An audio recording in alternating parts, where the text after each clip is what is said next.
بسم الله. ايوه، هو ده. تمام. وده كمان. وده برضو. لا بص بقى، انا عاوزك ترصهم لي كلهم جنب بعض. الله ينور عليك، حلو قوي. هم دول بقى موضوع حلقتنا. ايه قصتهم وليه وامتى وازاي وفين؟ باختصار كده هنعرفكم كل حاجة عن جوازات السفر. وكفاية كلام كده، واشوفكم جوه الحلقة. يلا بينا.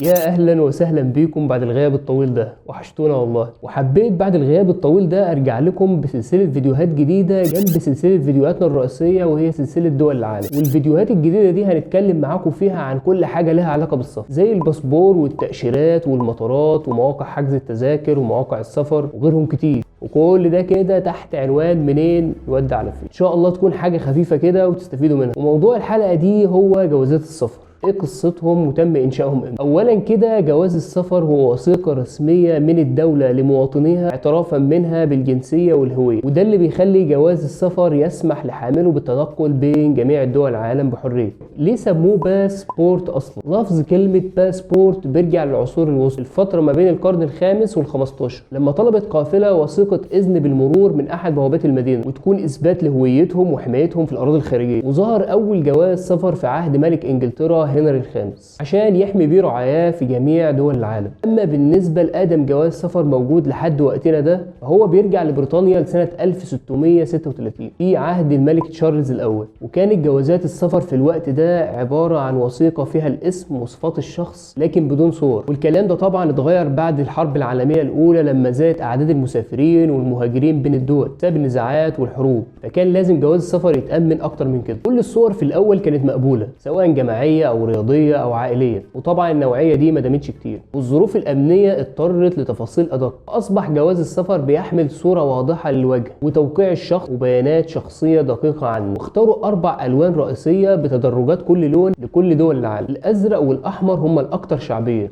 وبعد كده بيليهم الاخضر، والاسود يعتبر قليل جدا، 11 دوله بس. وسبب اختيار الالوان دي واختلافها بيرجع لميول كل دوله واسبابها، سواء كانت اسباب قوميه او وطنيه او دينيه. فمثلا ان دول الاتحاد الاوروبي تتفق على لون معين، او ان اللون الاخضر بيعبر عن الدين الاسلامي واللي بيمثل غالبيه الدول العربيه. وفضلت الظروف والدواعي الامنيه تطور في جواز السفر لحد ما ظهر جواز السفر البيومتري، اللي بتستخدمه اكتر من 90 دوله تقريبا لحد النهارده. وده بيكون مثبت عليه شريحه الكترونيه على الغلاف الخارجي، بيكون موجود فيها بيانات الشخص وبصمه العين، صوره ثلاثيه الابعاد بالمزايا والملامح الخارجيه للوجه. حلو قوي. ايه بقى اللي موجود جوه الباسبور؟ ومده صلاحيته قد ايه؟ هركز معاكم اكتر على جواز السفر المصري، لان جوازات السفر بتختلف عن بعضها في حاجات بسيطه، زي مده الصلاحيه او عدد الصفحات اللي موجوده جوه. مده صلاحيه جواز السفر المصري 7 سنين من تاريخ استخراجه. بيكون موجود جواه 52 صفحه فاضيه. الصفحات دي بتستخدم للتاشيرات واختام الدخول والخروج من كل دوله في المطارات، بالاضافه طبعا لبيانات الشخص الاساسيه، ودي بتكون موجوده على الغلاف الخارجي من جوه، زي الصوره الشخصيه والاسم وتاريخ الميلاد وميعاد استخراج الباسبور وانتهائه، ومعلومات تانية دقيقه عن الشخص. وفي حاله الناس اللي بتسافر كتير والصفحات دي كلها خلصت، فهتضطر انها تجدد الباسبور. طيب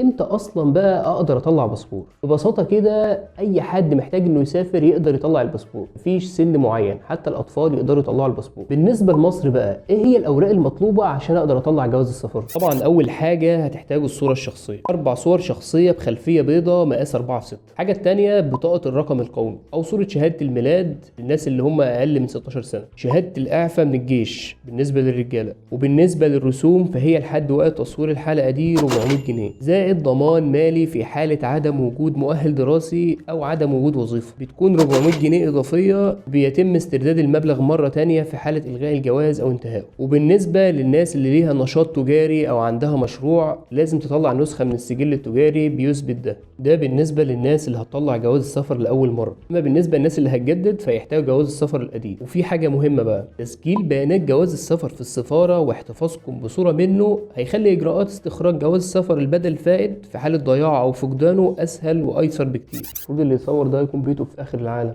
بعيد عن الشارع خالص. اما بالنسبه للاطفال فهي نفس الاوراق، شهاده الميلاد ونفس عدد الصور، زائد جواز سفر الاب والام يكون غير منتهي الصلاحيه، ووثيقه زواج الاب والام. وبالنسبه لجواز سفر الاطفال فهو بيكون صالح لمده سنه واحده بس. ايه بقى الحالات اللي لازم يتجدد فيها جواز السفر؟ اول حاجه لو الباسبور ضاع لازم تروحوا تبلغوا الجهات المختصه عشان يتم وقف العمل بيه. الحاله الثانيه لو في صفحه من صفحات الباسبور اتقطعت او تلفت او اتكتب فيها لازم برضو الباسبور يروح يتغير. الحاجه الاخيره انه يحصل تحديث في بياناتكم الشخصيه زي الحاله من التجنيد او وثيقه زواج. اعمل ايه بقى عشان اطلع الباسبور؟ هتاخدوا كل الاوراق والصور وتروحوا لاقرب مكتب جوازات وهتسحبوا استباره مجانيه اسمها نموذج 29، هتكتبوا فيها كل البيانات المطلوبه وتاخدوها مع الورق وتروحوا للمكتب الخاص بمراجعه المستندات والاوراق، وبعد كده هتسددوا الرسوم المطلوبه وهتحتفظوا بالوصل عشان هتستلموا بيه الباسبور بعد 3 ايام عمل في الغالب يعني. حلو قوي. في انواع بقى كتير لجوازات السفر، منها جواز السفر السياحي او العادي وده بيكون اغلب جوازات السفر، وفي جواز السفر الدبلوماسي وده بيكون للرؤساء والوزراء وبيكون ليه مزايا اكتر في حريه التنقل بين المدن وداخلها، وفي جواز السفر الخاص وده بيكون للمراتب العليا في الدوله وسيله لاعفائهم من متطلبات التاشيره، وفي جواز السفر الرسمي وده بيكون لموظفين الدوله والاداريين اللي بيسافروا من اجل مهمه معينه، وفي جواز سفر الاعمال وده بيكون فيه صفحات زياده عشان الناس اللي بتسافر كتير لدوله معينه عشان الشغل، وفي انواع تانية زي جواز السفر العائلي او جواز سفر الغرباء. الحاجه الاخيره بقى في وثيقه رسميه اسمها ليسي باسي، ودي كلمه فرنسيه معناها دعه يمر، ودي بتكون وثائق رسميه للناس اللي ملهاش جنسيه محدده او هويه معينه، وده بيعتبر جواز سفر طارئ غير رسمي وغالبا بيستخدم مره واحده بس في اتجاه واحد، وفي بعض الدول ما بتعترفش بيه اصلا، وهو غالبا بيستخدم في وقت الحروب والنزاعات. ايه السبب اللي بيخلي باسبور دوله اقوى من الدوله الثانيه؟ السبب الرئيسي هو تطور الدوله وقوتها بين دول العالم والحريه في السفر والتنقل بين اكبر عدد من دول العالم بدون تاشيره. وقبل انتشار الوباء كان اقوى باسبور في العالم هو الباسبور الياباني، واللي فضل محافظ على المركز الاول لمده 4 سنين على التوالي، واللي بيسمح للمواطن الياباني انه يدخل 191 دوله بدون تاشيره. لكن الوضع اختلف بعد فيروس كورونا بسبب ان الدول قفلت على نفسها وحطت قيود وشروط للدخول ليها، فاصبح الباسبور الالماني هو على راس القائمه الافضل عالميا، وده حاليا في ظل الظروف المؤقته الحاليه اللي احنا فيها. وبس كده،